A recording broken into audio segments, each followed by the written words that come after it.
আসসালামু আলাইকুম দর্শক, আমার নতুন একটা ভিডিওতে সবাইকে ওয়েলকাম জানিয়ে ভিডিওটি শুরু করছি। আজকের আয়োজনে থাকছে বাচ্চাদের জন্য সকালের খুব সুন্দর একটা নাস্তা অথবা রাতের খুব সুন্দর প্রধান একটা খাবার। তো সেই খাবারটা বানানোর জন্য প্রথমে আমি চুলায় একটা প্যান বসিয়ে দিয়েছি আর প্যানে গরম করে নিয়ে নিচ্ছি ঘি।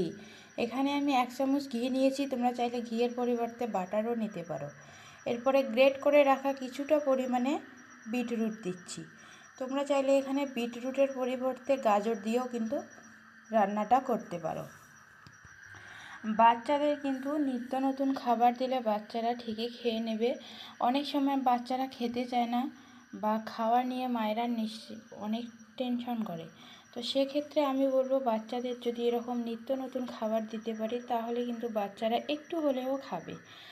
আর বিটরুটটা যখন আমি একটু ভেজে নিলাম ঘিয়ের মধ্যে, এরপরে দিয়ে দিলাম 1 চামচ ওটস কিন্তু বাচ্চাদের কোষ্ঠকাঠিন্য দূর করতে ভীষণভাবে কাজ করে। বিটরুট আর ওটসটা হালকা একটু ভেজে নেব। এই সময় কিন্তু চুলার আঁচটা একদম হালকা থাকবে। বাচ্চাদের খাবার কখনোই বেশি ভাজা যাবে না, তাহলে কিন্তু খাবারটা পুড়ে যাবে আর খাবারের গুণাগুণ কিন্তু নষ্ট হয়ে যাবে। তাই হালকা আঁচে 1 মিনিটের মতো ভেজে নিয়েছি। এই পর্যায়ে আমি দিয়ে দিচ্ছি 1 চামচ সুজি। আমি এখানে বাজারের কেনা সুজিটা ব্যবহার করেছি, তোমরা চাইলে বাড়ির তৈরি চালের সুজিটাও নিতে পারো। সবসময় মনে রাখবে বাজারের কেনা খাবারের থেকে কিন্তু বাড়ির তৈরি খাবারগুলো বাচ্চাদের জন্য বেশি পুষ্টিকর এবং বেশি হেলদি। তাই চেষ্টা করবেন সবসময় বাড়ির তৈরি খাবারগুলোই বাচ্চাদেরকে দিতে।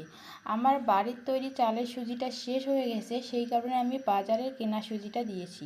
এখন আমি বিটরুট, ওটস আর সুজিটা ভেজে নেওয়ার পরে দিয়ে দিলাম এখানে 1 কাপ পরিমাণে গরুর দুধ, আর খুব সুন্দর একটা ফ্লেভার আসার জন্য দিয়ে দিলাম একটা এলাচ, আর হালকা একটু মিষ্টি করার জন্য খাবারের মধ্যে দিয়ে দিলাম 1 টুকরো মিশ্রি। 1 বছরের নিচের বাচ্চাদের ক্ষেত্রে যদি এই রান্নাটা করতে চাও তাহলে কিন্তু দুধের পরিবর্তে নর্মাল বিশুদ্ধ খাবার পানি দিয়ে এই খাবারটা রান্না করতে পারো। তবে 1 বছরের নিচের বাচ্চাদের ক্ষেত্রে কিন্তু দুধ দেওয়া একদমই যাবে না। আর যদি 1 বছরের উপরের বাচ্চাদের ক্ষেত্রে এই খাবারটা বানাতে চাও তাহলে কিন্তু একটুখানি লবণ ব্যবহার করতে পারো। যদি বাচ্চা লবণ খেতে পছন্দ করে তো তবে লবণটা দিতে পারো। আমি কিন্তু লবণটা দেইনি। আর মিষ্টি করার জন্য আমি হালকা একটু তাল মিষ্টি দিয়েছি। তোমাদের বাচ্চা একটু বেশি মিষ্টি খেলে এই মিষ্টি একটু তাল মিষ্টির পরিমাণটা বেশি দিতে পারো। বাচ্চারাও কিন্তু স্বাদ বুঝে বাচ্চাদের খাবারও কিন্তু খুব সুন্দরভাবে রান্না করতে হয়।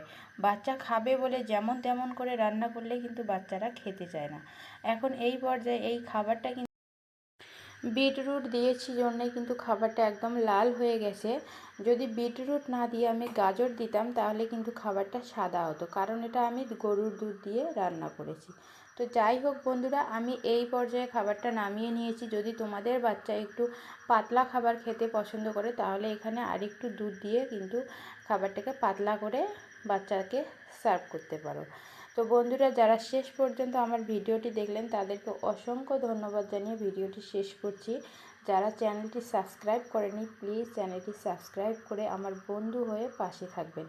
আপনারা আমার পাশে থাকলে আমি অনেক বড় উপকৃত হব। প্লিজ আপনারা আমাকে একটু হেল্প করেন, আপনাদের হেল্প আমার ভীষণভাবে প্রয়োজন। ধন্যবাদ পুরো ভিডিওটা দেখার জন্য।